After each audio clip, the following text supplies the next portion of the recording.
Welcome to Headlines. This is Avi Kahan sitting in for David Lichtenstein. It's an amazing privilege, amazing schus again to host the show on topics that there are so many listeners listening to. Before we start the show, I want to give a very, very important announcement. David Lichtenstein had the schus to put out a sefer Mishnah Acharena on Mishnah Berurah. It's 2 volumes. It's a fascinating sefer where he brings the modern day shilas, the Poskim that discuss it. Remember, we have to remember the Mishnah Berurah was written over 100 years ago. There are many new shilas, and how do we apply those shilas from the Mishnah Berurah Poskim? It's a sefer that's a must-have in everyone's house. You can't find it in stores anymore, but you could email headlinesbook.com. The 2 volumes are going for only $20. See if you could still get them. It's a must-have sefer in your house. This week we will be having a very, very interesting show. We will be discussing the topic of what Rabbanim do, what goes on behind the scenes when a Rav issues a psak. Is a Rav just opening up a Kitzur sefer, seeing what the Gedolei Poskim from previous generations says and issuing a psak? Or is there a deeper shikol hadas? And we'll be interviewing some chashuv Rabbanim to hear their cheshbon of how they issue a psak. What's a psak that they give out for the tzibur? What are psaks that they give out only for individual people that they don't want repeated? What goes on? Before we get into there, I want to share a very, very small riddle on this week's parsha, which I think is an important riddle and an important question.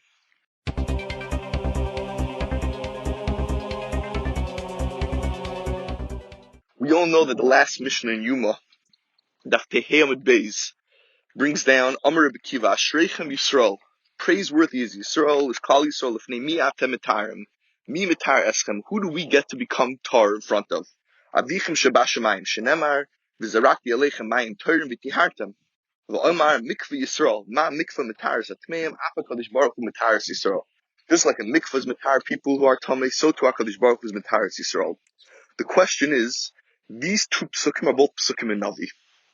And it seems like Rebbe Kiva had to go find psukim in Navi to say how chashuv it is, how praiseworthy is Khal Yisrael that we get to become tar in front of HaKadosh Baruch Hu. The question is that it's often a pasuk in this week's parsha. In this week's parsha, the pasuk says in Parak Tezayin pasuk Lamed, Ki bayom hazeh yichaper aleichem litar eschem mikol chateseichem lefnei Hashem titaru. On this day, you could come in front of HaKadosh Baruch Hu, you could be mitar yourself from all the averos in front of Hashem, you'll become tar. Why do Rebbe Kiva have to go and find a parsha, a pasuk in Navi, when there's often a pasuk in this week's parsha? That is the riddle for this week. Back to our topic. Our topic is going to be discuss what goes on behind the scenes. I want to share just a small vart. Of course, we're waiting to hear from the chashuv Rabbanim, but I want to just share a very, very, very interesting small vart. There's a Baal Tanya, and his Agdama to Sefer HaTanya. He says something interesting, which he doesn't explain, which really the source for this is a Zohar in Parshas Pinchas. It says that there are 2 types of people in Klal Yisrael. There are those who are machmer, and there are those who are mekel. He says, and each one comes from a different, he says, of course, elu velu divrei l'kivchaim, and each one comes from a different koyach haneshama. The ones who are mekel, their shirish haneshama comes from the midah of chesed. And the ones who are machmer, their shirish haneshama comes from the midah of gvura. The Baal Tanya doesn't go on to explain if chesed is bigger than gvura is bigger than chesed, but there are 2 different shirish nishmasim which causes people to paskin a certain way. Those who are machmer, paskin, come from the shirish nishmasim of gvura, and those who are mekel come from the shirish nishmasim of chesed. There's a very interesting Avnei Zikaron. The Avnei Zikaron was one of the Lubliner Ravs, was actually ein kol Kiveger. He wrote a small kuntrus when his son was very sick. His name was Alter Azriel Meir Eger Lublin. He wrote a small kuntrus called Avnei Zikaron, mainly on Bob Mitzi and Ezeu Neshech. And over there, towards the end of Ezeu Neshech, he's going on the mission that discusses Sa b'sa, which is a concept of ribbis, which we're not going to get into now. But Sa b'sa, if we're mekel or we're machmer. And Beis Shammai is mekel on Sa b'sa, the Chacham are also mekel, and Beis Hillel is machmer. And fact, Avnei Zikaron, we always find that Hillel is more mekel than Beis Shammai. How come in this situation of ribbis is Beis Hillel more machmer? That's Avnei Zikaron's question. And he quotes a very interesting Sefer Chasidim. The Sefer Chasidim, the Oish Reish Sadiches, brings down that the reason why Hillel wasn't Geyser Gzeirus like Beis Shammai, especially the Gzeirus in Masechta Shabbos, wasn't because he didn't feel that siyagim are important, Beis Hillel just felt that he was going to go be goys of these gzeres, and ein hat tzibur yochel lamed boy. The tzibur is not going to be able to do these gzeres. They're going to throw off these gzeres, and they're also going to throw off kol kula. They're going to say, once I'm not doing these gzeres, I might as well not do ikr hadin also. So therefore, Beis Hillel, it could be he felt that siyagim are important, but in this situation for Khal, so he felt not to do it. It was a cheshbon Hillel took. He wasn't just stop being makel and not making gzeres. It was a cheshbon, is Khal Yisrael going to be able to do it, and what's going to happen if they're not going to do it? Says the Avnei Zichron, Hillel's mahalach was always to try to help people. And therefore, usually, it's a general rule from his Avos Yisrael, trying to help people, he ended up being makel in certain cases. But in Ribbis, from his Avos Yisrael in Ribbis, helping someone he felt to go be machmer. Because Ribbis is, in definition, taking more money than you gave somebody. Someone needed a loan, someone needed something, and in order for him to get that loan, you charged them for that loan. That is, in essence, the Issa Ribbis. And therefore, Hillel felt to go be machmer, his Avos Yisrael, his midah that he always used to go be makel for everybody, that midah told him to go be machmer in this case. To go make sure someone else doesn't lose more money. So it was the same mahalach hachayim that Hillel and Beis Hillel has, he writes. The same mahalach hachayim that caused him in certain cases not to make siyagim, to be makel, in this case to be makel. So we see over here that it's not just how they learned the sugya, how they paskin. There was something behind the scenes that went on before Beis Hillel or Beis Shammai gave their psak. Another very interesting nekuda, which is a fascinating story. This is a story printed in the Sefer Alel Lo Yibol, and I verified the story many years ago by Reb Shmuel Orbach and by Rebbe Vigdor Nemensal. The Sefer Alel Lo Yibol brings down that Reb Shlomo Zalman Orbach wrote a kuntres in Medani Aretz. He wrote a kuntres called Lafushe Me'isura, to distance yourself from Isser. What was the Sefer, the small kuntres that he wrote, Lafushe Me'isura? In the times of Reb Shlomo Zalman lived a very chashuv yid named Reb David Baran, one of the gedolei Poskim of Yerushalayim. And Reb David Baran had a big kula where he saw so many people being nichshel, transgressing and eating tevel, which is fruit or vegetables that Trumas and Maises have not been taking off. And therefore he had a mahalach. He had a way to take off Trumas and Maises for all the fruits and vegetables in Eretz Yisrael. He used to go to the dumpster, he used to make a cheshbon in the dumpster, a calculation that in the dumpster Yerushalayim is every single type of fruit, every single type of vegetable. He was zeiche, la'adam shalei b'fanav, he was zeiche this for other people, and then he went and he took up Trumas Ma'aser, he had a whole cheshbon to save people from the Isser of Tevel. And Reb Shlomo Zalman strongly disagreed with this cheshbon. Reb Shlomo Zalman so much so he ended up writing a kuntres against Lafusha Meisur that no one should be samech on this. In the Sefer Alel Lo Yibol, the Mechaber brings down that someone one time bought him a watermelon from a place that he felt didn't take of Trumas Maises properly, and he bought this watermelon for him for Shabbos. He bought it on Erev Shabbos for Shabbos that the person could serve it for dessert. The person forgot to take of Trumas Maises Erev Shabbos. On Shabbos we know we don't take of Trumas Maises. It's Masak and Mana. And the person came to Shlomo Zalman on Shabbos. He said, I'm going to embarrass my neighbor when he comes over to me and he asks me to serve the watermelon that he bought, and I'm going to say I can't serve it because I don't rely on that store that you bought it from. So Shlomo Zalman turned to me and said, I don't understand the issue. There was a Yid, Reb David Baran, who had a mahalach, he had a way to take of Trumas Maises for the whole entire Eretz Yisrael. Let's go be Samech on Reb David Baran. So the Yid turned to Shlomo Zalman and said, but the Rav himself wrote a kuntres against this Reb David Baran. He said, yeah, but there's a machlokes Poskim, myself and Reb David Baran. And this is a Shas at Chag. And in the Shas at Chag, we are Samech afilu on a das yachid. And therefore that means the person who's machmer, who holds himself that this is wrong, also has to be Samech. It's a peladik azach. Reb Shlomo Zalman argued, wrote a kuntres, but he went to go be Samech on Reb David Baran in a situation of a Shas at Chag. The person writes after, and this I also verified, the person writes after that when he left Reb Shlomo Zalman, he realized that Reb David Baran is not alive anymore. And he wasn't sure who still does this mahalach that Reb David Baran does, who's still taking off Trumas Maises. So he went to Reb Shmuel Orbach and Rabbi Rosenthal, who is Rav Shari Chesed, and they told him that it's very mistaver that Reb Shlomo Zalman himself goes every Erev Shabbos and takes off Trumas Maises this way. Rabbi said this is a fascinating story. You have a Posek who disagrees with another Posek, strongly wrote a kuntres against it, tells people to be Samech on B'Shas Chag, and he himself goes and does that mahalach. Because he understands that there are Poskim, Elu Ve'elu Divrei Chayim, in most cases both are emes, and therefore even the machmer relies on the mekel in certain cases. So we're going to hear a fascinating show from a bunch of chashuv rabbanim on how they were makabel from their Rabbeim, different things that they saw, and how to come to a psak. Everyone, let's go to our show. We have the schus to have on the show Moshe Kaufman, who is a very, very popular Maggid Shir for the Chicago Community Kollel. He's also the founding member of the Midwest Beis, and he's the general editor of the Feinstein Foundation, which edits the Dibros Moshes and the Mesiris Moshes. He also does business halacha contracts, where if anybody wants to make sure their businesses are compliant with halacha, they can reach out to him. Shalom Aleichem, Moshe Kaufman. Shalom, Rav Kahan. Thank you for having me on. Okay, so we're discussing a topic of Poskim, of what goes on behind the scenes when Poskim will give a psak. And especially you, who have been editing and writing the Mesiris Moshe, which is more than just psakim. It shows how Moshe thought and how Moshe decided to become psakim. What do you want to share with the Olam of what goes on behind the scenes when a Rav gives a psak?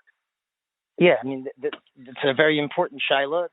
Sometimes it's difficult for people to get their hands around understanding exactly why different poskim in different ways and how people are weighing it. The first thing that we have to know is that there's an inherent stira, there's a contradiction between what the halacha, how the halachic process works, and the fact that people always want like an instantaneous psak. One of the rabbanim from the Beis once got a text at 8:30 in the morning about some fertility shayla that would make the child that he was having question whether it was a yid or not. And he's texting it in 10 words, hoping to get a one-word response to, calm him down when it's such a serious, severe shayla that's very complex. So we want to have that instantaneous answer, but at the same time, have the right answer. And the halacha is very complex. Every person, every rav, every responsible posek that's going to go through the sugya, with the rishonim, the achronim, the poskim, to weigh everything, you have to go through it. It has to be done in a thought-out process. After you have all the ideas of all the relevant sugyas, now you can start to handle the shayla. A person called me a few days ago about porch minyanim. He was screaming. He looked all over Hilchos Tefillah, and he didn't find that you could be mistarer from two different porches. So I said, maybe look in Hilchos Zimun. I think Hilchos Zimun, maybe it talks about it. And people not knowing, not having that. But if a person who's a posek, who's a bar hachi, will have all those ideas, and now you could go through it. There's lechatchilas, there's b'di'evet, there's svaros of gedolei achronim that we might use in a shas hadchak. And but it's only after you have those ideas, and then you go through it and figure out what's the situation. A shayla that everyone's very busy with in this kufa is tfilas kelim.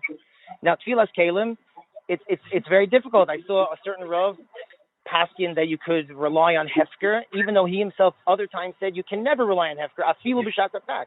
So then, must be that he decided that there's shat hatzak, and then there's shat hatzak. Now, where he lives, there's no lake.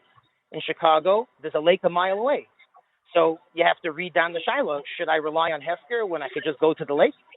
So that's a whole different shiloh than if a person lives in a place in which there are no goyim or a place where there's no water at all. So people have to understand those subtleties. But those subtleties only come with understanding the sugya in a very deep way. Moshe himself, a lot of times, was very unclear. There were questions that he left unresolved and didn't even mention them. Just to give you an example, something that's going to be, at least in part, in Mesiris Moshe Chelik Daled, Mir Tzashem, there's a story where Moshe has a psak in Archaim Chelik Aleph, where he talks about lowering the gas on Yom Tif, to lower it rather than start a new fire. And he says over the halacha that, and he paskins that it's mutter to do.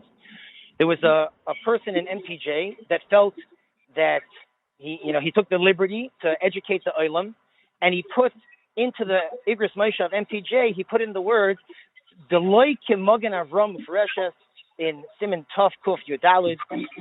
This is not like the Mogan Avrom. So for some of the Talmidim saw this in the Igros Moshe, and they showed it to Moshe. So Moshe right away said, he has a shayla from a Mogan Avrom. What, he thinks I forgot a Mogan Avrom? Call him into the office. I'm going to explain it to him. And Moshe called him in, and very calmly Moshe said, if you have a shayla, you could just explain it to, just tell me you have a shayla and I'll explain it to you. And he explains to him why the Mogan Avram, that can't be what the Mogan Avram means, because you can't learn up the rush like that. And I'll tell you, this is what the Mogan Avram means, and really it's mutter. And then eventually, Moshe wrote a tshuva to explain it because he said if this person made a mistake, so then other people might make the same mistake. So he wrote a letter, and that tshuva was printed in Archaim Chelik Dalet. But what happened was that this person had a kasha from Magen Avram, and Moshe didn't, for whatever reason, didn't bother writing in the first tshuva, why it's not shver with the Magen Avram. For whatever reason, it could be there was time constraints.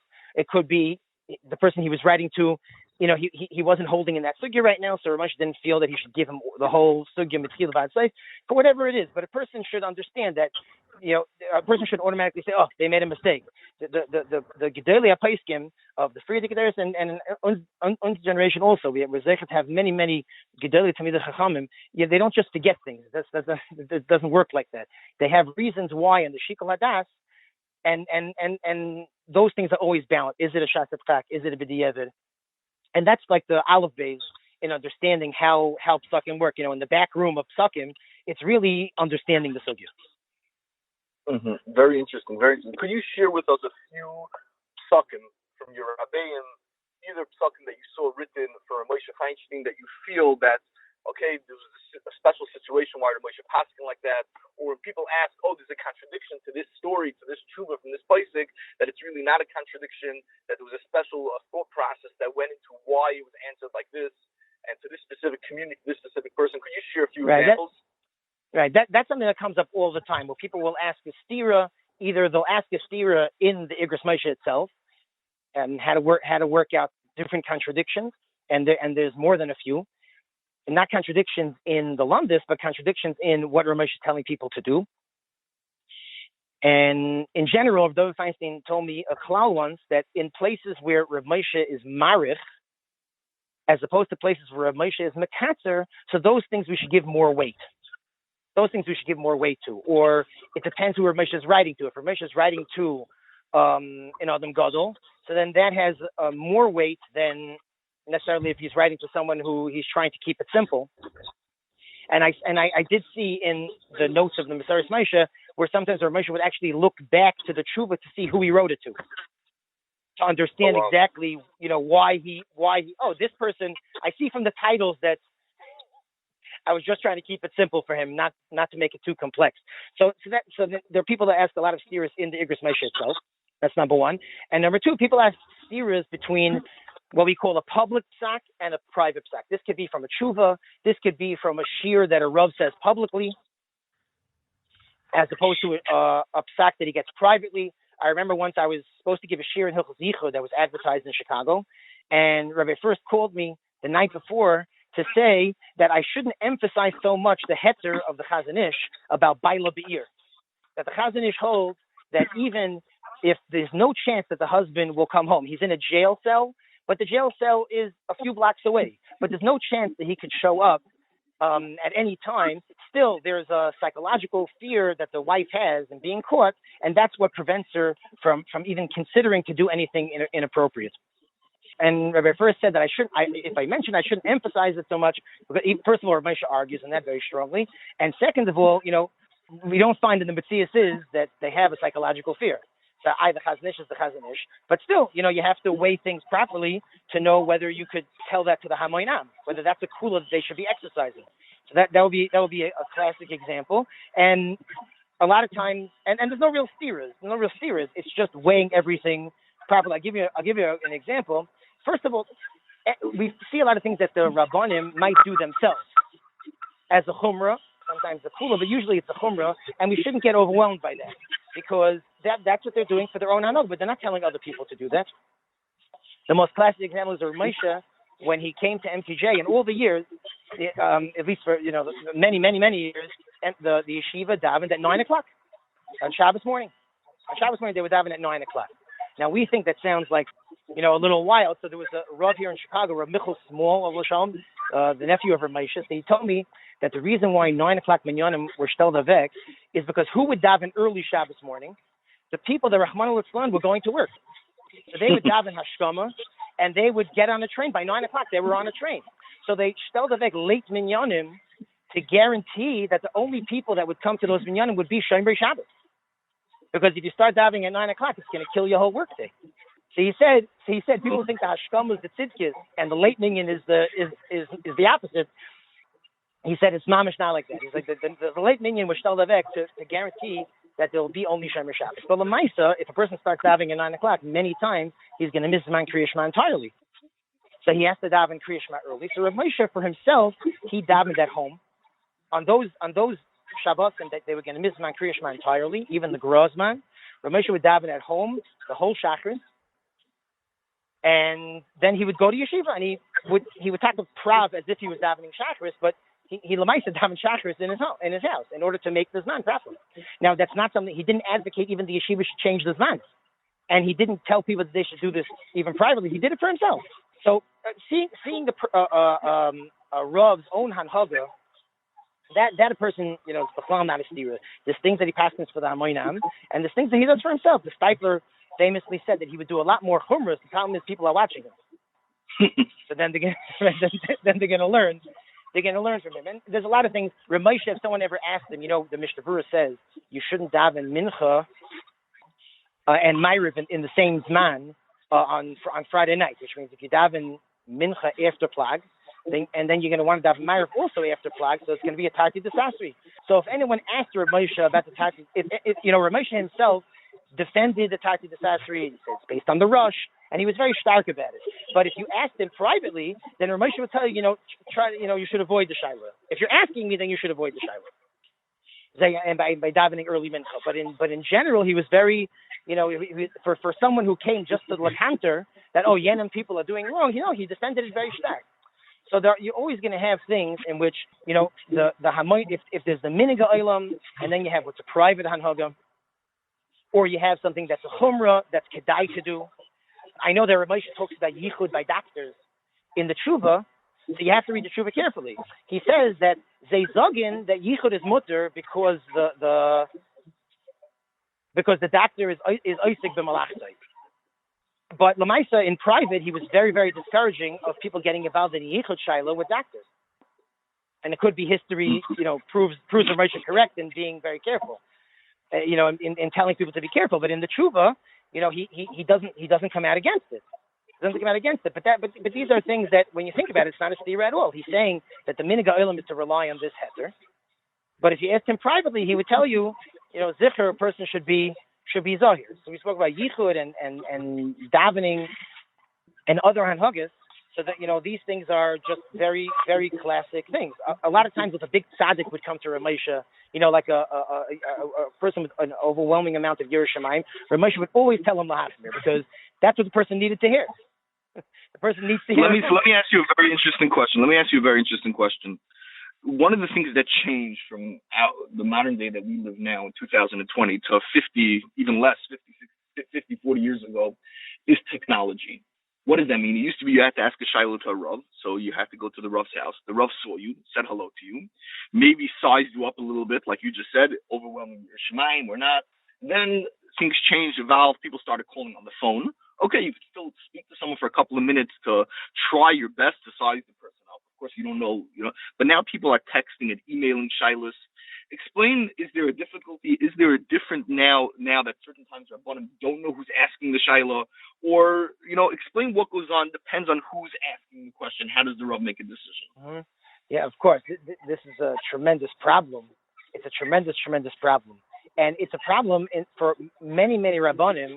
It's a problem in the sense that they feel compelled to always be mashber because they don't know who they're talking to. And it's really a chaval. And Ramesh speaks about this in a few tshuvas, that why he was against, making a kitzer piskei igros Moshe type of sefer, because you can't just take a psak that was designed for one person and apply it to your situation. Every psak is meant for that individual person. Now, if I know the person and I know that I'm able to, that they have a shas psak situation, they have some type of situation in which they can't do the lichatchila, so then I could tell them, I can instruct them to do things in a certain way. Also, I could know that what they're going to do with it. Are they going to abuse it? Are they going to be posting it somewhere that, my rabbi said that this is mutter, and it's a big problem. So really, as anyone who's done shimush by Talmidei Chachamim know, that you always have to paskin for the person that's asking the shayla. Right? You can't paskin just from the svarim and say, well, I know everything already because I know all the svarim. You have to take all the Torah knowledge and apply it to the situation. Dayan first constantly says you have to know mi v'holchim. You have to know who we're talking about. You have to know who we're dealing with. And when we ask him different shilas, he says it depends who's asking. It depends who's asking the shilas. Now, if a person doesn't know, so then you're in a difficult spot, and different rabbanim will, act differently in different situations. Some people will just, give their standardized approach. So you're getting a cookie cutter approach when you could have a tailor-made approach. And I've dealt with many shilas where people email in shilas to other people, and without speaking to them on the phone, and they get a psak that it doesn't. Whatever, it's very painful for them to deal with that psak, and then someone convinces them, okay, why don't you pick up a phone and call someone, and then after speaking to them, you could get a clarity as to what they could do, what modifications can be done in order to allow make the halacha, make sure that the halacha is being kept properly, 100%, because sometimes people will give chumras and the people are not going to hold by it. They're just not going to hold by it, but they don't know who they're talking to. So it's, the one thing is that every person should have a rav. It's very important for every person to have a rav. Person has a rav, they take a big load off of their shoulders because they can speak to someone who understands their needs, who understands. I don't mean needs like they just need to be mako. It's like they understand which areas of halacha are difficult for them and which are not. And there are times where a Beis rav is sometimes hurtful in that way because you're calling a random rav and you're anonymous. Then it doesn't work. You have to make sure that it's someone who's familiar with you, who understands what's going on. And it can even be a simple kasher shayla, but your lachat in your life might require a rav to be more, try to come up with a heter, try to come up with a solution.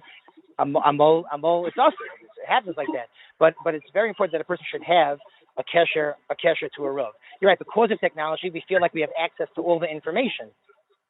But the information is very, very unclear. It's very unclear, and there's two parts to that.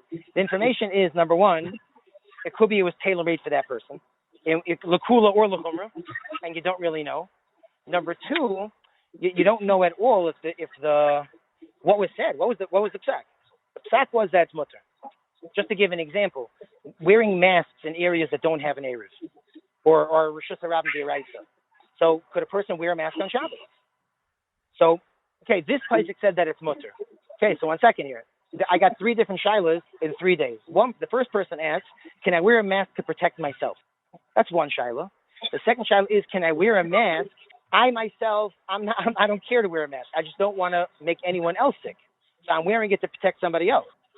And the third shilah was, I'm not worried about getting people sick, and I'm not worried about getting sick. But if people see a certain type of Orthodox Jew not wearing a mask, they're going to think horrible things. So could I wear it in Rishus Harabim for a social reason? So now those are 3 different shilos. So just to say, oh, I heard that Posek said that you could wear a mask. Well, it depends what he said. It depends what the shiloh was. It depends, what the lumdus was in getting that, in saying yes. And of course, it's going to depend on the shiloh and the answer. So just to use technology. Technology is good just to get familiar with the concepts. But to use the psukim. So, Moshe, you're saying the most important thing, especially nowadays, where so many people are asking shilas, and it's so easy to access rabbanim and to get through to people. You're saying a person has to be very, very, very careful that they have their own personal rav that knows them, that understands them, that's able to hear the question specifically for them, and then with a shikol adash decide what halacha would answer such a person. That's the most important thing that a person should. 100%. And if a person, I would add that if a person doesn't do that, then they end up losing out, because in most situations, a responsible rav is not going to give a kula to someone who he doesn't really know, because he doesn't know, is the person going to abuse the kula? And we've had many situations where people just didn't understand what the rav said because they couldn't follow up with the rav. So many responsible rabbanim will not give those kulas, so the person loses out, because it could be that there's a kula in the sugya that will be relevant to their shiloh. But the Rav's going to be hesitant to give it to them because he doesn't know who they are. We've gotten many phone calls from people on the East Coast, and we asked them. I mean, there are Rabbanim on the East Coast. Why are you calling? So he says, no, my Rav said I should call the Midwest because no one on the East Coast is going to deal with the Shiloh. So I passed them on. I passed them on to Rabbi first. I won't either deal with that Shiloh once I hear that. But the idea is that they're going to be nervous. That obviously the Rabbanim would be nervous because who are they talking to? And they end up losing out. So if a person wants to have, Olam Hazeh and Olam Haba, so then the first thing he would do is to make sure that they have Shaykhs to Rav. And if if there's a woman that needs to have a Rav, then she should be calling one specific Rav and make sure that, that her husband and herself, that they're communicating with a Rav who knows them and understands them. And Taka will be very good. Taka will be very good. There's one other point about one word psukim is that we don't. It happens many, many times, and this I saw also. This is like the Rav Moshe that we don't really know is Rav Moshe's frustration in people misconstruing what he said. And he said people who could know better and could, they just didn't pay attention enough, and they said over what Rav Moshe said in the totally opposite way than what he intended. Which could happen, especially if a person's dealing with one word short psukim, and in this environment that we have today with technology, psukim get shorter and shorter and shorter. People don't have time to read through a whole thing, and people will ask you questions and they want a one-word answer, and that one-word answer could end up getting very misconstrued. There was the relative of Rav Moshe who lived out of the New York area.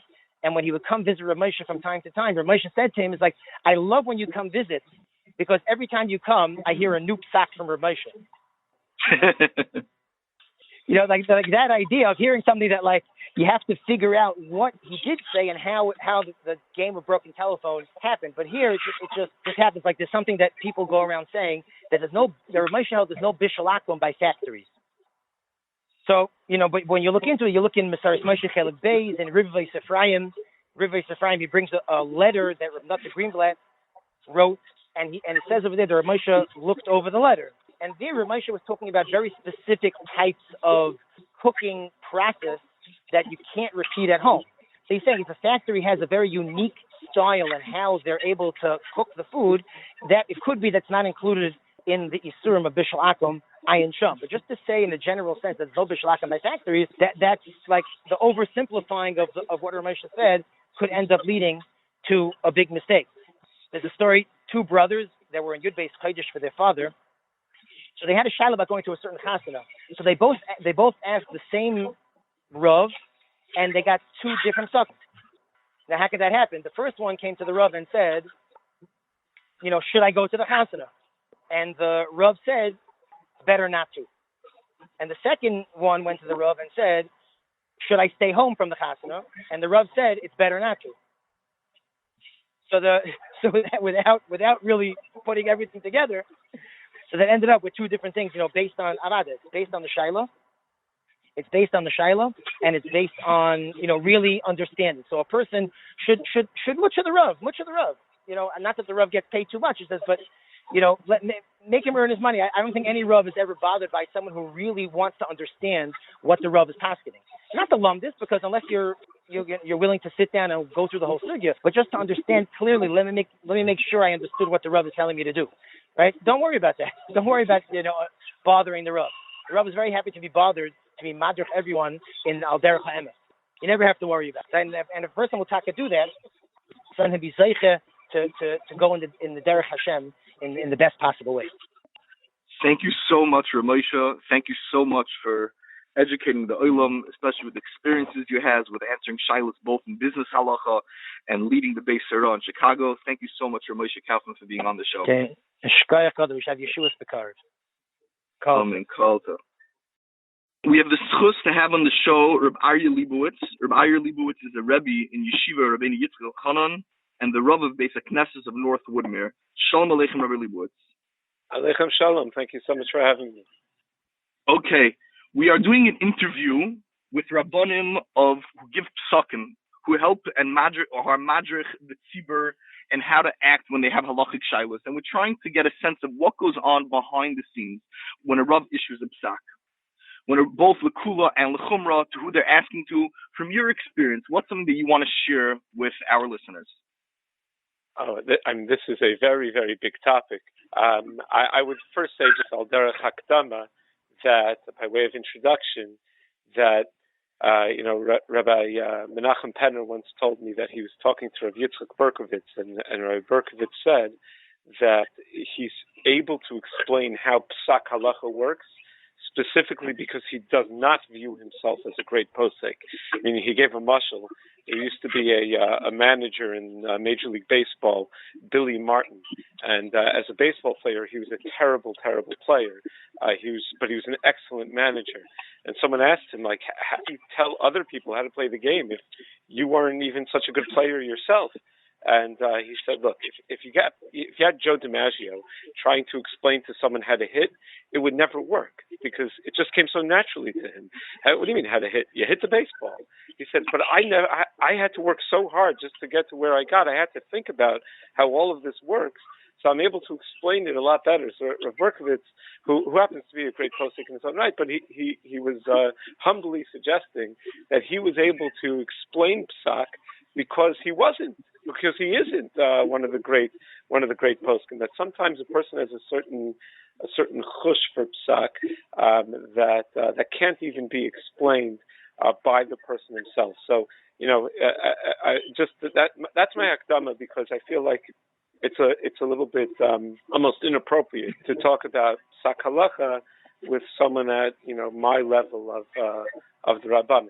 I'm a small community Rav, and we deal with halachic issues, but there are real poskim that deal with the major issues of psak halacha. But maybe on some level they're less capable of explaining how they go about doing it than those who observe them are able to see. That's the hakdam. But as far as like what goes on behind the psak, I mean, maybe let's start with what doesn't go. Meaning, what doesn't go into the making of a posek. I think what you find across the board, from whichever community, Sephardi, Ashkenazi, Hasidish, Litvish, whatever community you come from, the great and most respected poskim are usually not people who spend an inordinate amount of time in one particular area, or a disproportionate amount of time in one particular area of halacha.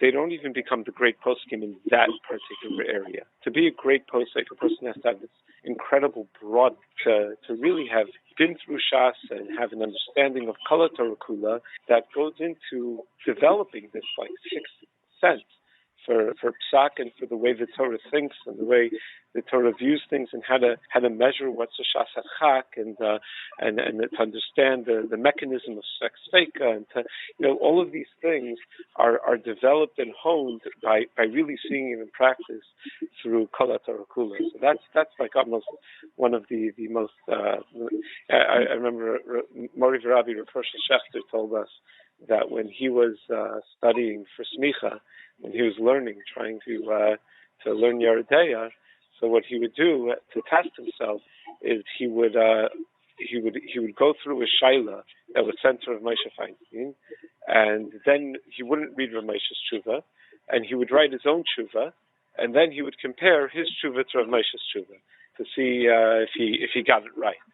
And he said that invariably, he was point for point. He got the basic sugya, the basic, what the shach has to say, and how to apply that shach, and how to apply that pischei tshuva, and then at a left field, Rav Moshe would bring in a sugya and b'chayris, or something that he said, I even knew the Gemara, but I never would have thought to apply it, to have like that level of mastery over everything. That's where the big poskim are made, and I think it's just very important, just at my level and at the communal level, that Rabbanim have to remember what God looks like, and to have that humility to be kafuf to big poskim. Yeah, I remember. I just based on what you're saying, I remember when I did my smicha by Rav Vosner. So we went to Bnei Brak, and Rav Vosner told us something very interesting. He said he was one time by the Chazon Ish when Avrohom Chaim Noah sent a letter to the Chazon Ish, basically that the Chazon Ish argued with one of his psakim on Shirim, And Ram Chaim Noah wrote to the Chazon Ish, this is my topic, this is my thing. Like that the Chazon Ish should be machniyah to his tzad. Ram Chaim Noah, besides being a baki in Kolatar Kulu, but he was an extra baki in Hilchos Shiurim. And the Chazon Ish told his Talmidim after he read the letter who were around him, he says, you have to tell Ram Chaim Noah that in halacha there's no nose doctor, which basically there's no kasba being baki in one sugya. You need Kolatar Kulu to be able to guide you in all psakim. And sometimes I would even say it's a detriment. I'm all for, and everyone is all for people learning a particular topic very, very well. But sometimes when the person focuses like his entire life's work on, like you have Svarim nowadays. You could have a good friend of mine who hosts a show sometimes, Rabbi Aryeh Wasserman, published 2 big fat volumes on yarmulkes. Right, so you know how much time he must have spent on yarmulkes. So I think dafka sometimes, not saying this about Rabbi Wasserman, but I'm saying sometimes when a person puts so much kochos into one miktsala that it takes on more importance in their mind when psak very often involves balancing against other considerations. But if you just spent 10 years studying that topic, you may have like an oversized chashivus in a person's mind. It's a mum for behema if it has one leg that's longer than the other. Meaning things have to be proportionate. I think that's what, if I'm not mistaken, Rav Nissen Alper in his Hesped for Rav Moshe said that part of being a gadol is that everything's proportional, that everything makes sense. It fits seamlessly in the overall personality. That there's not one thing that jumps out above everything else. I think that's true on the psak level as well. And also, just a lot of times people could even be big bekiyim, but there's a sixth sense for psak that sometimes people are meant to be great lamdanim or great bekiyim. But I wouldn't necessarily go to them with a psak halacha. Either they don't have a mesorah, or they don't understand people, or they don't understand mitzias, or they just lack a chush or the confidence for psak. And sometimes that's how you end up with outlandish chumras. Because if you know a lot of things... Let me interrupt and ask a pointed question. 2 questions. I'll start with one. What you just mentioned with the importance of going to a place who has a mesorah. There's a common mistake that people make, that they have a shiloh, they open up a Kitzur Sefer, maybe they even Google the shiloh, they see what the different places can say, and then they say, okay, this place accepts this place, this is how I'm going to be noyeg. Do you think that that's a right approach? Do you think it's a wrong approach? Could you explain to the listeners the importance of having a Rebbe and having a Mesorah and not just opening up a Sefer that says, this is how you should be noyeg? The Kitzur Svarim are a very fascinating phenomenon.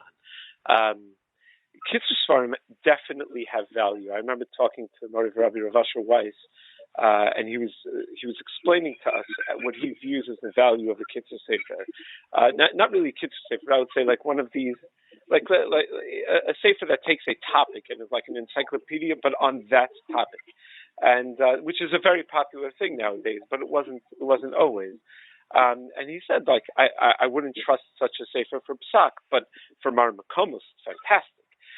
Now, a Kitzur Sefer is a little bit different. A Kitzur Sefer really just gives you the bottom line. But that's been going on for centuries already. So it's very interesting when you look through the Poskim how they view Kitzur Svarim. The Rambam was a Kitzur Sefer. The Tur says, Ein ritzoni laharich b'rayos. I just want to bring divrei Poskim, meaning I'm not going to give you the whole Iyun. I'm just going to give you the psak halacha. The Ramah in his Akdamat Darkei Moshe says the same thing, that he's not interested in the ta'amim and the reasons for the mitzvahs and the lumdus. He's just going to give you the psak halacha. So there is basis for that, but there's an equally strong, if not stronger, tradition of Rishonim and Achronim screaming about how that's not a way to learn, meaning that's a good way to chazer. It's a good way to make sure you didn't miss anything. But that's not a way to learn. That's certainly not a way to poskim. There's a Shuvas HaRush who says that someone had asked the Rush a shaila where the person assumed a certain understanding of a sugya based on a Rambam. And he says, the world makes a mistake by posking based on the Rambam without knowing the sugya, without knowing where the Rambam got it from and understanding how the Rambam went from the Gemara to his Psak Halacha. And the Rush says, and I see it happen all the time, that people are Oser as a mutter and Matir as a Aser based on that. They get Piskei Halacha wrong. It's a beautiful Ksav Sofer. Ksav Sofer has in the Tshuva, the Gemara says in Brachos that so why is halacha referred to as dalid amos? Right, any number of amos. I don't know. That's so pashas is that's the size of a rishus of a person, but says specifically 4, because a person when it comes to halacha has to first do mikra, then mishnah, then gemara, then halacha. And if you just jump straight to halacha, you're not going to get it right. So it is very. A lot of people don't even know. A lot of yeshiva bachim don't even know that the Gemara is a halacha sefer or that the Chumash is a halacha sefer. Now, obviously, there's a lot more than just halacha in Gemara and certainly in Chumash. But a lot of people they think the halacha started with the Mishnah Berurah because that's their halacha sefer, and Gemara is all about lam. But that's obviously not the case. For a person to really paskin halacha properly, he has to learn through the sugya. I think Rav Wazner writes about the Chazon Ish. I think Rav Wazner has a tshuva and Rav Vaad also writes this way, that the Chazon Ish, when he was a bachur, they used to make fun of him. That he would sit there learning through the sugyas of Torah, Beis Yosef, and Shulchan Aruch. He would follow it through. And they made fun of him that he's never going to be a Lambi.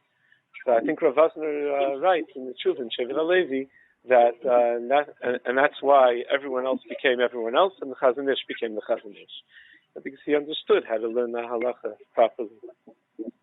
An interesting question that I would want to bring up. It's a little bit of a complicated question, but you hear the words that certain places are known as mekilim, certain places are known as machmirim. Of course, when we're referring to Gedolei Poskim as mekilim, we mean that they're golems. We don't mean that they're Khal people, they're light people, and they don't take things so seriously. But sometimes people, by mistake, make that mistake. They think those who are mekel, just are more like they're more, let's call it chill, they're more easygoing, and those who are machmer are more tough and stringent.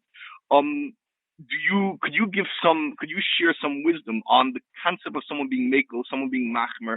What goes through someone's head when he decides to be mekel? And it's of course not just deciding, I'm an easygoing person. Okay, so a couple of things on this. Sometimes a person gets a reputation as a mekel or a machmir for a particular psak. Meaning if there's a psak that the person gave that became very popular or that became very publicized, and it happened to have been a kula, but overall they're not always mekel, they get an unfair reputation as a mekel. And the Gemara says that they were very wary of this. They didn't want they didn't want to be known as the Beis that was matir things, because that's not a good reputation to have. You don't want to have a reputation that you take things with a kalus, with a lightheadedness. But the Gemara also tells us that sometimes when a person is mekel, when a posek is mekel, that's not an indication of kalus, adrabah. That's an indication of godless, because it's very easy to be machmir in something. Anyone could be machmir if you're not sure. You play it safe and you machmir. The Gemara has an expression, mi ika horaah le'isr. You never have horaah, which is a description of a serious psak that requires real confidence and knowledge. You don't have that terminology when you're describing an isser, because anyone could say asser. Horaah is when you're describing something that's a heter, because it takes a lot more to be mekel than it does to be machmir. And then a final thing on this issue of being a mekel and being a machmir, genuine gedolei poskim are not striving for either one of those things. It's not even in the cheshbon in terms of are people going to think of me as a mekel or a machmir. Genuine gedolei poskim are able to remove themselves from the situation and just look for Ratzon Hashem and the Dvar Hashem. What does Rebbe Shalom say? What does Rebbe Shalom want? With no regard for what that's going to do for the Rebbe. People criticize Rav Moshe. I think we'll leave out who, but people criticize Rav Moshe and said, how could it be the very first tshuva in all of the Gris Moshe is that you're allowed to wear a small yarmulke, is that you don't need to have a big yarmulke. That's got to be your first tshuva in all of the Gris Moshe. The first tshuva should be some knockout tshuva with, and Rav Moshe had, should be one of those with like 15 anafim where, that he wrote to Rav David Shlita or something like that. Well, the first tshuva is that you can wear a small yarmulke, and the answer is, Rav Shachter explained to us that Rav Moshe didn't think of it as any different than any other tshuva. It's the Dvar Hashem. So that's his interpretation of Rav Shlomo Kluger and the Taz and how to understand the whole machlokas. Now that's how we arrived at that conclusion, by a genuine interest in Dvar Hashem, not looking for a kula, not looking for a chumrah. So that's what a real posek does. It happens to be, everyone thinks of things differently. So some people will end up l'kula, and some people will end up l'chumra on certain issues. But really, the correct path that certainly I've observed among Gedolei Poskim that I've been privileged to see is to just down the middle, with certain exceptions. Obviously, there are certain exceptions where you're a little more nota lahakel, and you have not, I wouldn't say an agenda, but a little bit more of an agenda, a little bit more of an idea to be makel. But for the most part, the Gedolei Poskim really try to just figure out what HaKadosh Baruch Hu wants. Very interesting, very interesting. What would you say that nowadays, and I think this is a very important question for the listeners, nowadays that we have technology and people could communicate in ways they never communicated before, either through text message or through emails. Forget about going actually face to face to speak to a Rav. The max somebody would do is pick up the phone and call. Do you think that there could be mistakes that could happen when a Rav doesn't know who's asking the question, who they are, where the question's coming in a text message? Or do you think, no, psak, and it doesn't make a difference how it's being addressed? I've seen it. I mean, mistakes definitely creep in when you don't know who you're talking to. I'll just give a very simple example. When a local community Rav always has to paskin hilchos nida shaylos, they come up all the time. So I can have two people that will ask me the same words. They'll use the same wording for their question, and it will be two totally different answers. And the reason is just very simply, if I know that one of the people, let's say, suffers from terrible OCD, and it expresses it, which is very common, and it expresses itself in this area of halacha, and I've seen it. I've seen how it expresses itself in this area of halacha, so I know how to touch up the words a little bit differently. When they're saying they're mesupuk, they're not sure, maybe they saw something, that's very different than someone who doesn't suffer from that same problem saying they're mesupuk, they're not sure, maybe they saw something. So it's very important to have a sense of who the people are, and sometimes it's very important to know what level of dedication to Torah and mitzvahs the people have, and what they're ready to be mekabel, what they're ready. The Gemara has an expression, "Kedaihu Rabbi Shimon Lismach Alav B'Shas HaChak," which means that there's such a thing as a Shas HaChak, and sometimes we'll even follow a shita that we normally wouldn't follow if the situation calls for it. But you're only going to know to do that if you know the situation, if you're familiar with the situation. So I think it's very important to have clarity in who the people are. You're not just paskening shilos, you're paskening for people. Very interesting, very interesting. One more thing. You also have to take into account how the person will hear it. Meaning, if you're giving, is the person going to be medama milsa lemilsa? Will you say something that's going to make the religion look like a joke? Shulchan Aruch Paskins in Yeridei and Reish Mem Beis that you're not allowed to paskin the davar tamur the Rabbi. That even if it's correct, but everyone's going to say that people are going to take it in a way that that's a joke. How can you, to someone who doesn't have a brain that's attuned to the workings of halacha, it will sound silly. So you have to be cognizant of that as well. Thank you so much for coming on the show. Thank you very much for the show and sharing on Haga that you were mekabel from your Rabeinu. Khal, to have all the best. My pleasure. Take care. We have the schus to have on the show Harav Shmuel Weiner, who is the Rav of the American younger light who moved to Eretz Yisrael, the Rav of a Beis Medrash called Zichron, Nosson, Tzvi. He's also the Posek in Yeshiva's Teres Moshe, also in Rabbi Center's Yeshiva. and he also started a major project in Eretz Yisrael, which is a kashrus called ZNT Kashrus, which is for the Americans to have a kashrus for the American standards. Welcome, Rabbi Weiner, to the show. Thank you. Okay, Rabbi Weiner, we're discussing a very interesting topic. We're discussing the topic of how to Poskim issue a psak, which means, from a layman's point of view, they think that a Posek just opens up, either Shulchan Aruch or a Mishnah Berurah or a Kitzur Sefer, sees what the Gedolei Poskim say and issue a psak. We're trying to see what goes on behind the scenes. What cheshbonos does a Posek take before he answers a question? If you could share something, your thought process for the listeners. Okay, so one very important role that the Rav has to play is to put himself into the shoes of the shayl. You have whether it's a bachar, a married man, his wife, the couple who's asking the shayla.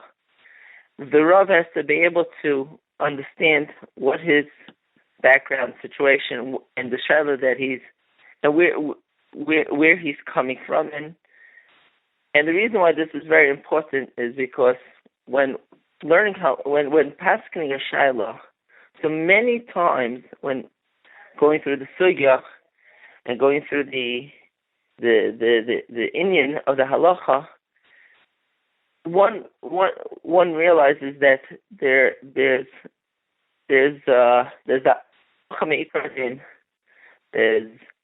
many times in a time of hefsid, so there may be leniency to rely on other sheetas or hefsid meruba.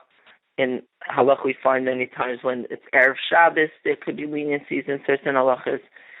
Shasat chak, b'diavad, when it was done already. So if the Rav understands the shayl, and that's why it's important for a shayl to have a Rav that he knows personally, a Rav that the Rav knows him. So many times the Rav can understand that because of what they're going through or the situation that they're in such a case, this is a shasat chak, this is a b'diavad, this is a lechatchila. That's what the Rav is going through. That's the Rav. That's the process that the Rav is going through in his mind. I also feel very strongly that when we're talking about sometimes what bothers people is that why sometimes the Rav is a little more mekel, a little more machmer, or this Rav is a mekel, this Rav is a machmer. It's not so much chumra kulis. True, there are certain natures that certain people have the nature of being more machmer, and some people have the nature of being more mekel. But many times that's not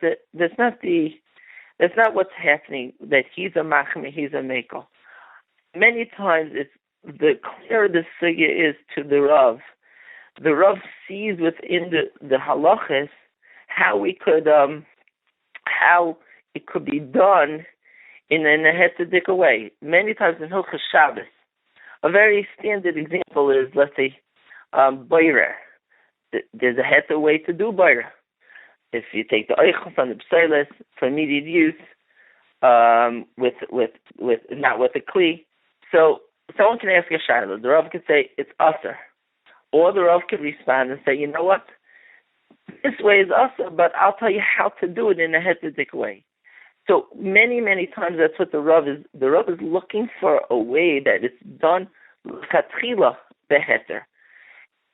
And the clearer the Rav has the sugya, with the intricacies of the sugya, he could figure out many times how it could be done. May not be as convenient or come out the same way as the shayla would like it to be, but that's what the Rav is doing when he's answering a shayla.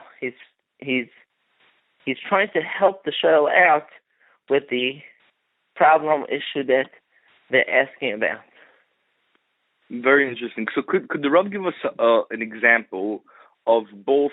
I mean, boirer was a good example where someone asked a shayla that could be is boirer mutter aser. Of course, the answer is aser, but how to do it in a mutter item. Could the Rav answer, since the Rav is saying that a Rav's job is to try to help the person and try to see how it could be done? Could the Rav give us an example? Let's say of another case where we would think that this is, usher, but a Rav who's going to pay attention with the person and take time could explain how to do it in an oifen that's mutter. And also, in the opposite extreme, in certain cases where the Rav is trying to help the person and maybe he's even machmer, on certain cases. I know the Rav learned by a Yidder Isaac Kahan who always says in certain cases in Hilchas Yichud, he tries to be machmer, especially with younger people, because even though there might be leniences, he says what he what he sees. So they're helping people is by being machmer. Well, what are a few examples how a Rav takes into consideration helping somebody, and that's how he ends up paskening. Right. Okay. So that is a. I had a few times. Sometimes Bachram married where in areas of halacha that they might have been OCD. For example, putting in tefillin on, getting into the right spot. So sometimes the Rav has to catch on that there's an OCD issue over here, and therefore I have to come across much stronger that this is where it is, and that's it. There's no question. Let's move on. Or many times the Rav has to even send the shayl to this part of getting him help for what he needs. But the way the Rav will answer a lot of times will have to do with the situation of the person, and he may come out more in a stronger way when he has to answer to. But I'll give you an example. Yichud happens to be a very good example because of different stories, many stories that we know of, even within our groups and our communities. Many times we have to come out more machmer to the shayl than there are kulas. Sometimes we need to use those kulas, but many times we need to be more machmer. This comes up a lot in Tyrus HaMishpacha. Tyrus HaMishpacha comes up very often that to certain couples, because of their struggles and because of what they're going through, the Rav will have to sometimes be a little more, we'll call makel, but understanding to where they're holding and what they're going through, to give them certain leniencies, which are within the framework of halacha, of course, not being mater and isurim, but at the same time, sometimes we know that the couple needs to be mechazik themselves in this area, so the Rav will have to come across with a certain chumrah b'teres geder, as a geder to get them to be mechazik in this Indian. In Hilchos Shabbos it comes up very, very often.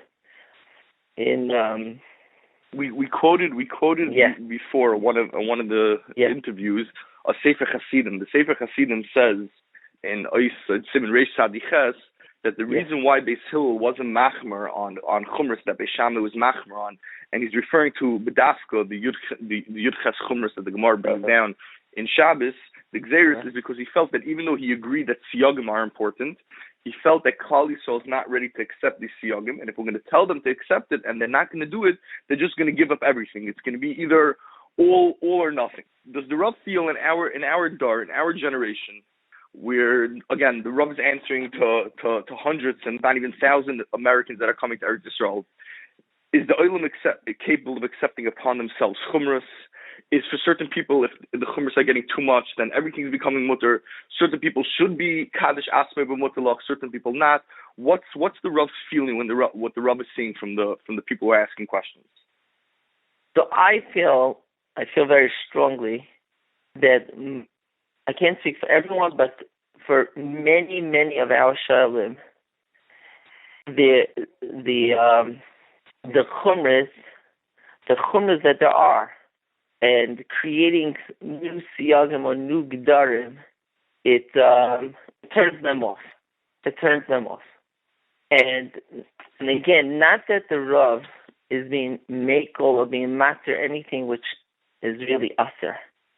But what the Rav is doing is he's working with them, and through that, many times the Rav could even give them something which would be called a chumrah, but they're so willing to take it because they feel like the Rav is on their side. The Rav is helping them out in what they're struggling in, or in the area of halacha that they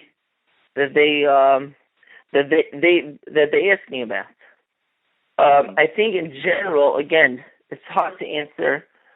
There's a straight out answer that we shouldn't have siyagim, we should have siyagim, but definitely making the extra siyagim is putting a pressure on a lot of people, which because of that, it's hard for them many times to accept even the ikr did. When you add these chumras, it just throws them off. So if you come across, if I'm understanding correct, the Rav, there's a theme that the Rav keeps on repeating, and the theme is that every single person should have a Rav. When the Rav gets to know a person, he can work with them. So would the Rav be very opposed people sharing psukim that they got from a Rav? I mean, someone naively calls the Rav. Of course, they think they're the healthiest person. They think everything's okay. They get a psak, and now they go repeat it to their friends, not knowing that the Rav might have thought differently about them, and he gave them that psak because he feels this is the only way for them to grow. So, as a general statement, is the Rav opposed people sharing their private psakim that they're getting from Rabbanim? Very much so, and I'll explain that that's one of the chesroinus of our chats and all that is that when a Rav many times gives a certain personal psak for this family, whether it's for this couple, whether it's a chumrah or a kula, within moments it's already shared by many other people, and not always was this psak the right psak for everyone. There are certain psakim which are public psakim, but many times it's a personal psak, and the Rav will tell the person, I'm answering you for your situation, this is what you should do, this is in halacha, that's what you should do. And when they go ahead and they share it, whether it's over a chat or in the park, wherever it may be, it creates difficulty on the Rav in the future to be able to answer, because he's worried that even if I give them a very specific heter, which they need, it's just going to spread out to other people who should not be using this heter. So yes, psakim should not be shared unless they know that this is a public psak. Very, very, very important. So the Rav is saying that people have to understand that they're getting private psakim, and a Rav is caring. What would the Rav say to somebody who says, look, I have a Shulchan Aruch, I could also look at a Shulchan Aruch, I went to Yeshiva for many years, here and there, if there's something I don't know, I'll just call a random Beis Horaah, whoever, I don't know, who's sitting there, that person will answer. What would the Rav say to such a person? What's wrong with that approach, or is that approach okay? Okay, so there are many areas of halacha, and probably a lot, where it's probably in Messiah. And for someone who needs an answer on the spot, and he needs to be, which very rarely is that the situation. But someone who needs an answer on the spot, he could look up the Shulchan Aruch, look up the Shibura, and hit the Shulchan Aruch, and he won't go wrong. Look it up and see what the halach is and do it. Or call the Beis Horaah and find out what to do. But many times you can look up the Shulchan Aruch, to look up the Mishabura, and the Messiah may be different than what the Mishabura. Now, in general, I find that the Mishabura was written as a pirush on the Shulchan Aruch. It's a mefarish on the Shulchan Aruch. Mishabura wasn't writing as a psak, a sefer, and therefore learning the Shulchan Aruch with the Mishabura, you're learning pshat in the Mishabura, you're learning pshat in the Shulchan Aruch, and many times we'll hear from Poskim or from our Rabbeim that the Messiah was, that the minig was differently. The minig was like this, was like that. And so therefore, it's still important to ask Shadas to Rabbanim. Now, calling these Beis Horaahs and calling these places that they answer questions, a lot of times, again, the person who's answering the question doesn't know your your situation, may not even know who you are to ask you certain questions which are important to ask. So if it's just a question of what bracha do you make on potatoes or potato chips, so okay. But if it's a question which is more than that, it's a question in Taras Mishpacha, it's a question in even in Hilchos Shabbos many times. There's different systems and different questions the Rav could ask you or work with you to find out whether it should be Asab Mutter, how you could do it in Asab Mutter. So just calling these places, a lot of times you're not getting the answer which you should be receiving. Again, they serve a purpose for someone who needs the answer on the spot, which really is that what's needed, then okay. But otherwise, a person should have their personal Rav who they feel comfortable with, and they're ready to accept a usher from the Rav, and they're ready to accept a mutter from the Rav. Some people have difficulties accepting usher. Some people have difficulties accepting mutter. You need to find the Rav that you're comfortable with, and be able what is to. If I can interrupt the Rav for a second, if I can interrupt, what does that mean? Finding a Rav that you're comfortable with. Someone is moving. So let's say someone was born into a community that has a Rav. They had a shul Rav. Okay, so that they were born into that situation. But let's say someone is now moving. If it's moving to Eretz Yisrael, moving to Lakewood, what does it mean finding a Rav? So someone wants to sit down now and they want to decide who's their Rav. What is that process? What should go into someone's head, and what should also not go into someone's head before they make such a decision? So in most cases, they should ask their Rabbeim that they have already before let's say, going to Eretz Yisrael. Who do you suggest that I should be speaking to in Eretz Yisrael? And usually, hopefully, the Rebbe understands him, and the Rebbe says to him, "You belong to this community. This Rav will be matzim for you." Or sometimes, you know your chevra. Again, you know who your chevra is, and you're moving to, let's say, to Lakewood.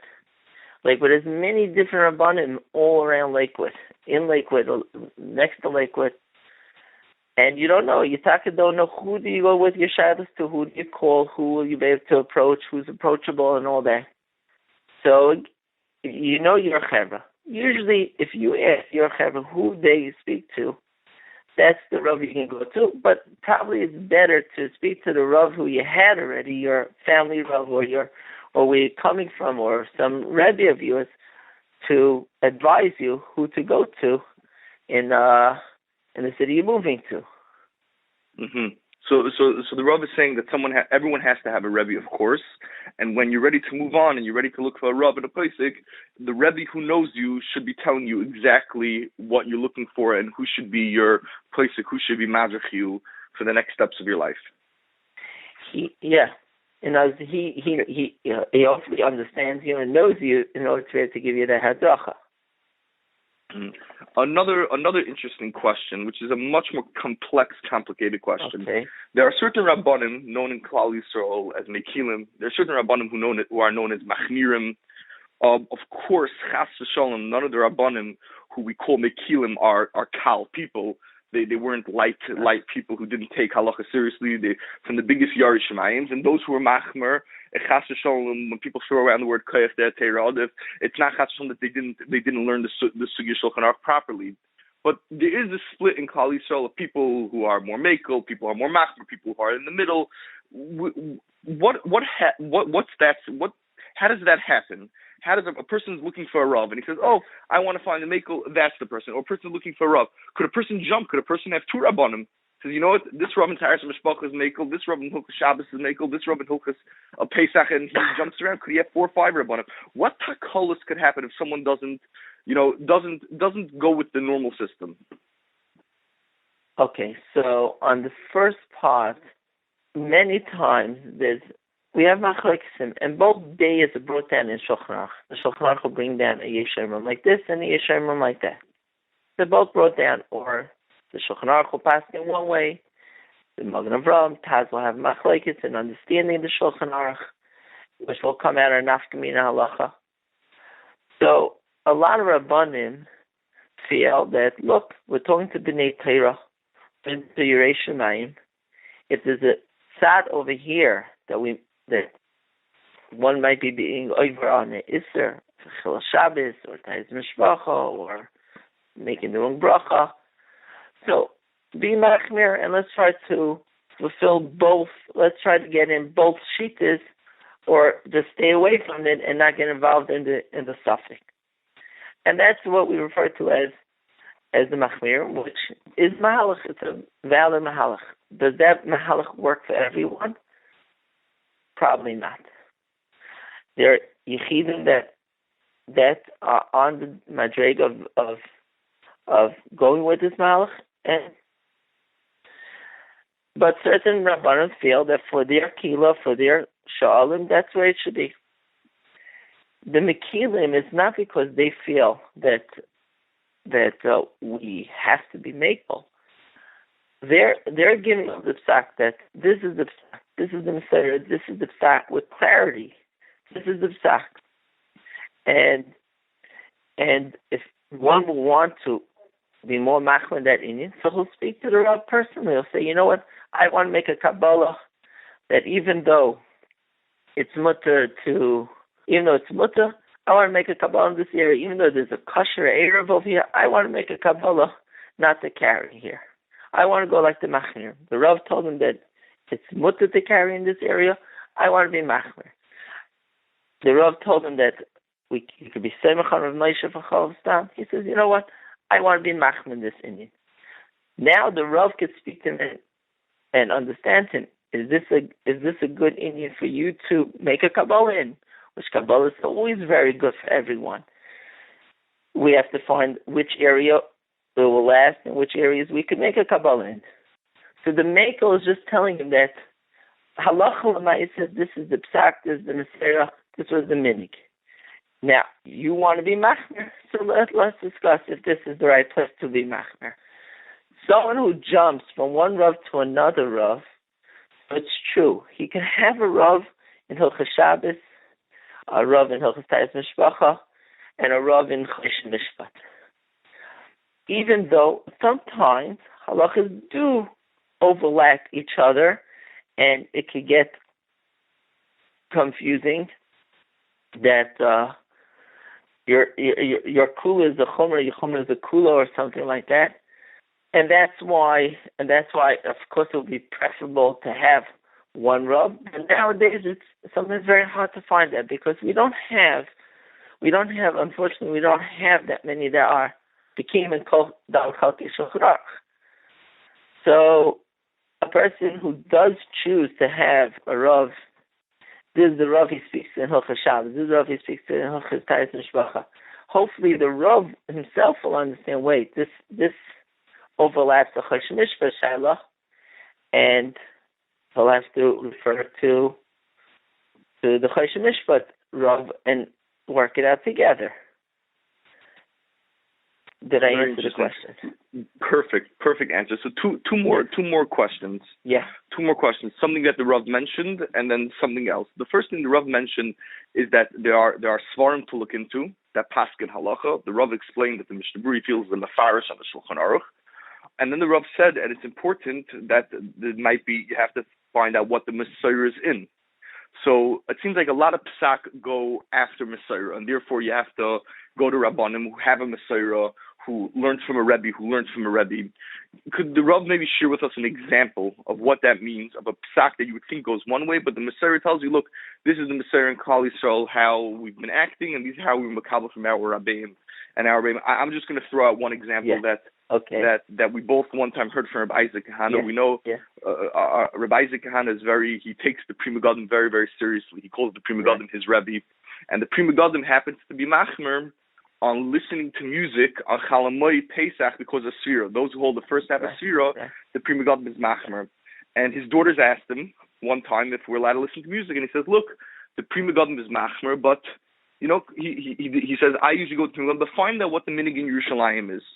So he told him to call Rav Bloi. I don't know if the Rav remembers this story. So his daughters called Rav Bloi, and Rav Bloi said, oh, you could be Mekel. So they knew enough. They asked, these girls asked, the prima godim. So he said, the minig in Yerushalayim is to be mekel. So they asked him, how do you know what the minig is? So he said, open up your window, stick your head out, and you'll hear what's going on in Yerushalayim. You'll hear people are playing music on Chalamoid. What's another example that someone could say, oh, look, if I'm just going to open up a sefer, I'm going to see this is halacha, both l'chumra and l'kula, but the Messiah, the Hag of Khal has been specifically in this way, both l'hachmer and l'hakol. So I'll just give an example that just came up. I was just on the phone with someone, and the marshal, someone's wearing tefillin, and they're davening with tefillin. And now they need to remove the tefillin in order to go to the bathroom. So the Mishmura makes a chilik between if you're using the bathroom for gedolim or for ketanim, whether you need to make a new bracha when you put it back on. I always heard from my Rebbe, Michal Shurkin, and then now I saw it's printed b'shem of Moshe also, so that he's a Talmud of Moshe, so he probably heard from Moshe, that the minig is we don't make a bracha when we put back on the tefillin, whether it's for gedolim or ketanim. That's an example. Now, I can't say that someone who follows the Mishmur is wrong.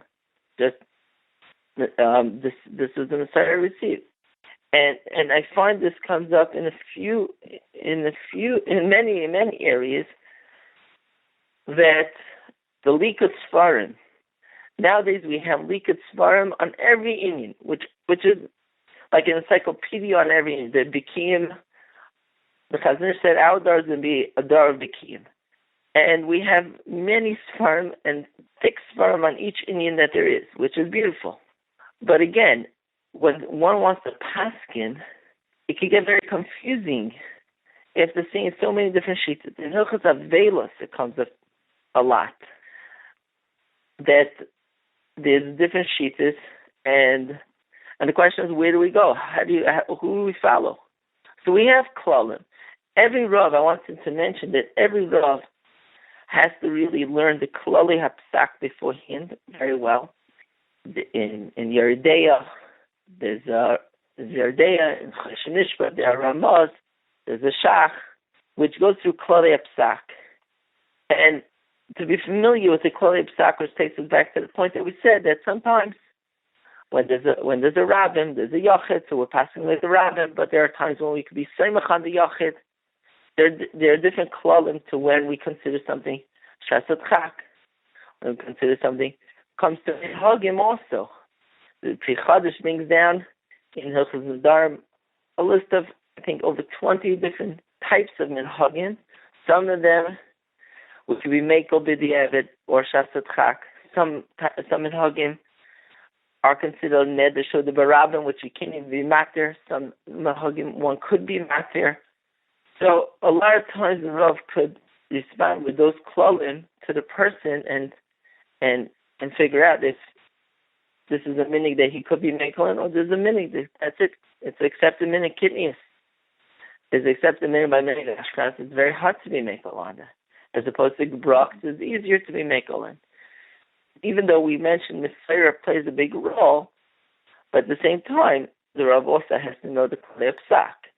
So I want to end off with an interesting question. The Bir Halacha quotes a Prima Godim in Tafresh Nun Vav, which says a chiddush that when there's a machlokes Poskim by a mitzvah's essay, so if this esrog is kosher, this esrog is not kosher, or then there's an union of zekeli van veyu of hidden mitzvah at shlish to go be machmer like the other places. So if there's a machlokes, let's say Moshe and Reb Shlomo Zalman, even though this person's always noig like Reb Moshe, when he's being machmer like Reb Shlomo Zalman, he's being mekayim a mitzvah deraisa of zekeli van veyu.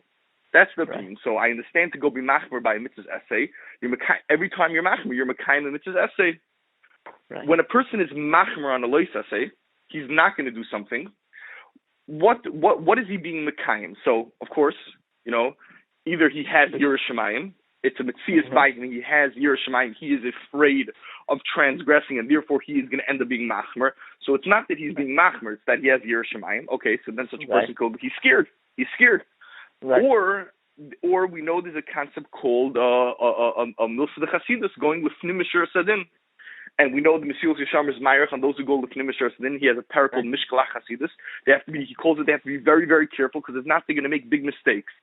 What what would the Rav tell somebody who is asking, I want to go be a machmer now. Why am I being a machmer? So does the Rav have to discuss, well, do you have Yerushalayim? If you don't have Yerushalayim, then there's no purpose. Or is there a purpose for a person to kaddish atzmei b'mutalach? It's somehow going to change you. Yeah. So what by mitzvah's essay we see you became second layer.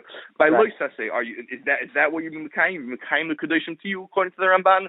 What's the purpose of someone being machmer? I mean, he goes to his Rav. There's a famous machlokes for Moshe and the Chasam Sofer. The Pesach Tshuva quotes the Chasam Sofer and Kuf Beches. If someone's allowed to be machmer against their Rav, and Moshe disagrees with the Chasam Sofer, and Moshe's gather of being machmer. Interesting, I think it's a Tshuva in Yeridei Chiluk Dalid, and where he has Tshuvas on the Simonim. And Moshe says an interesting gather. He says if something that Chazal ended up being makel on because of chazakas, so you don't really know what happened. You don't really know if this animal is kosher or not. But chazaka tells you that mistama it's kosher.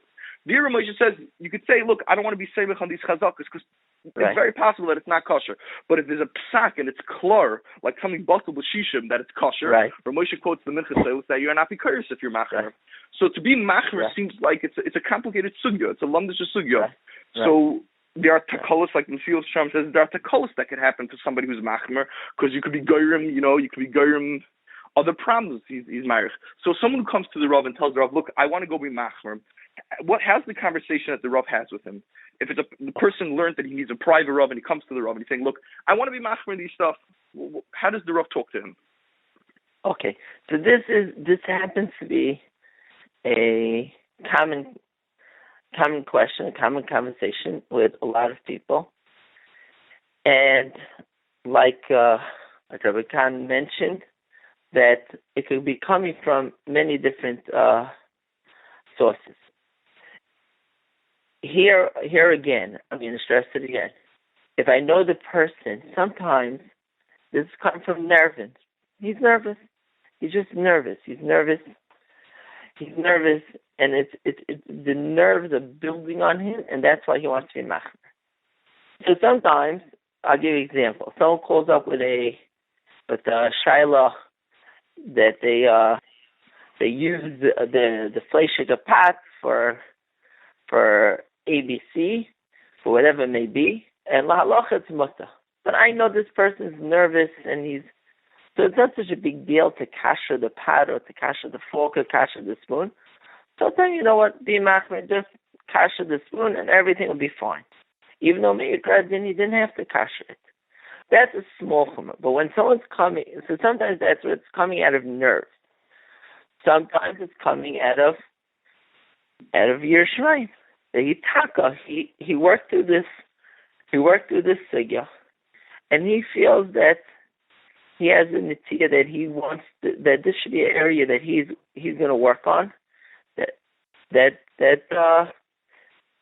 could be for one of two reasons. It could be because he wants to stay away from the Isser. He was nichshol at one point in this Isser, and therefore he wants to build for himself a geder, a siyag, which is coming from his real self, that this is what he wants in order to prevent from coming to nichshol. Or he was nichshol in this area now as a tikkun. He wants to be extra careful in this, like sometimes if someone was Khal Shabbos in a certain area, or they find that they're constantly being nichshel in that area, so they'll want to take on a chumrah in that area to be extra careful that they won't be nichshel in the future. Or as a tikkun, we're going to be more careful. Instead of lighting neiros at 18 minutes before, we're going to aim to light neiros and be able to light a half an hour before Shkia. So that will be a ticket for those times that we missed. We were too close to the Zman. So the job of the Rav really is to ask the person, why do you want to be a Kabul? Why do you want to be machmer in this Indian? And then also to make sure that it's a chumrah that he can handle. And if this will affect other people in the family, that the other people in the family will be able to handle. Again, we gave an example before, let's say carrying where there's an eruv. He wants to be machmer, he doesn't carry, which is a valid chumrah. There are many shittas in Hilchos Eruvin that there's always room to be more machmer. But are you ready for that chumrah, or are you going to regret it in a month from now? I usually speak about that. Is this something that you could be makabel? Is it going to affect your wife, affect your children? If he's ready to be makabel because he understands why he wants to be machmer, not because sometimes the response will be, because I know that this and this Rav is machmer, therefore I want to be machmer. That's not being machmer. I once heard Rav Nosson Greenblatt. He gave a shiur in Yeshiva, so someone went over to me afterwards and asked him, Rav Moshe writes that not drinking Khal Stam, you're Baal Nefesh shouldn't drink Khal Stam. So Rav Nosson said, not drinking Khal Stam is not going to make you into a Baal Nefesh. A Baal Nefesh doesn't drink Khal Stam. So again, we're talking about over there together Baal Nefesh, which may be a separate together, but I think it's a true yesod. Me being machmer because he's machmer is not going to make you into that better or more Yorei Shmayim person. But if and that's what the Rav feels that, you take a field that for you, this is a chumrah, this is a Kabbalah, this is the area that you want to work on, that you want to build your Yorei Shmayim. So the question I would always ask is this going to add Yorei Shmayim to you or not? If it will add Yorei Shmayim, then you on your own should be makabel to be machmer. But if it's not going to add Yorei Shmayim to you, then find the area that will add Yorei Shmayim to you. A great shkoyach, Rebbe Weiner, for coming on the show, sharing the Halachic Psak. Again, Rebbe Weiner is the Rav of Zichron of Tzvi Ramot Eshkol and the Posek of Z&T Kashrus, which is American Kashrus. A great shkoyach, Rebbe Weiner. I just want to say thank you very much for giving me this opportunity. And Rav Kahan, Bavi, who I got the opportunity to spend so much time with him in Eretz Yisrael, and even when I come back to Chutz La'aretz and the tzibah that he's helping out, I continue learning from him in Tzak. So we should be there to spend many more time together, and again, everyone who's listening should be zeicha to that we should be zeicha to the real gula already. Amen. Shkoyach. Okay. Khal.